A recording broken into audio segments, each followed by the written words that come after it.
बंगाल की राजनीति में आज 8 मई का दिन बेहद निर्णायक होने वाला है। आज बंगाल के नए सीएम का ऐलान हो जाएगा। पश्चिम बंगाल में नई बीजेपी सरकार के गठन के लिए गृहमंत्री अमित शाह कोलकाता पहुंच चुके हैं। ज्ञात हो कि गृहमंत्री अमित शाह व उड़ीसा सीएम मोहन चरण मांझी को बंगाल में विधायक दल के नेता के चुनाव के लिए ऑब्जर्वर नियुक्त किया गया है। सूचना है कि आज दोपहर 2 बजे गृहमंत्री अमित शाह बीजेपी विधायक दल की बैठक की अध्यक्षता करेंगे। विधायक दल की बैठक की समाप्ति के बाद गृहमंत्री अमित शाह बीजेपी की तरफ से पश्चिम बंगाल के नए सीएम का ऐलान कर देंगे। ज्ञातव्य हो कि कल यानी 9 मई को पश्चिम बंगाल में बीजेपी के पहले सीएम का शपथ ग्रहण होना है। कोलकाता के ब्रिगेड परेड ग्राउंड में शपथ ग्रहण का भव्य आयोजन होगा।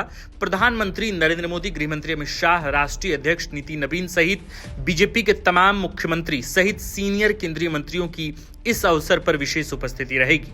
अब तक की जानकारी के मुताबिक सीएम बनने की रेस में ममता बनर्जी को भवानीपुर सीट से 15,000 से भी ज्यादा मतों से हराने वाले शुवेंदु अधिकारी सबसे आगे चल रहे हैं। शुवेंदु अधिकारी ने इस बार के बंगाल चुनाव में कुल 2 सीटों मसलन भवानीपुर और नंदीग्राम से चुनाव में जबरदस्त जीत हासिल की है। उन्हें बंगाल में जायंट किलर की उपाधि प्राप्त है। बंगाल चुनाव के नतीजे 4 मई को आ चुके हैं।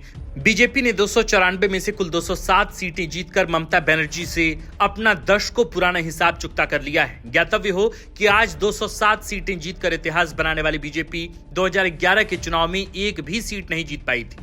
2016 के बंगाल चुनाव में पार्टी को केवल 3 सीटों पर जीत मिली।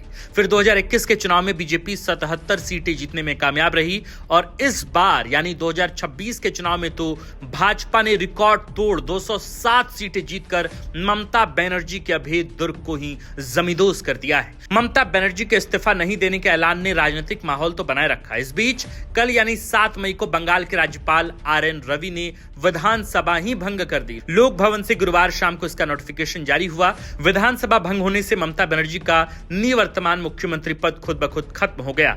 दरअसल 4 मई के नतीजे आने के बाद 5 मई को प्रेस कॉन्फ्रेंस कर ममता बनर्जी ने स्पष्ट कर दिया था कि इस्तीफा देने का तो कोई सवाल ही नहीं है। मैं सीएम पद से इस्तीफा नहीं दूंगी। हम जनादेश से नहीं साजिश से हारे हैं, इसलिए इस्तीफा देने राजभवन नहीं जाऊंगी। ममता ने आरोप लगाया कि चुनाव आयोग ने भाजपा के साथ मिलकर 100 सीटें लूटी हैं। बहरहाल अब ममता बनर्जी ने जब इस्तीफा नहीं दिया तो राज्यपाल ने विधानसभा ही भंग कर दिया। अब कल 9 मई को बंगाल में नया सूर्योदय होगा। बीजेपी के संस्थापक सदस्यों में से एक श्यामा प्रसाद मुखर्जी के जन्मस्थली पर बीजेपी पहली बार प्रचंड जनादेश पा सकी है। गली गली में नारे लग रहे हैं कि जहां पैदा हुए मुखर्जी वो बंगाल हमारा है। बहरहाल अब इस नए बंगाल में बीजेपी का पहला सीएम कौन होगा, इसके लिए आज 3 बजे तक का इंतजार करना पड़ेगा। बाकी आपको क्या लगता है, कौन होगा बंगाल में बीजेपी का पहला सीएम? कमेंट कर बताएं। साथ ही इस वीडियो को ज्यादा से ज्यादा लोगों तक जरूर साझा करें।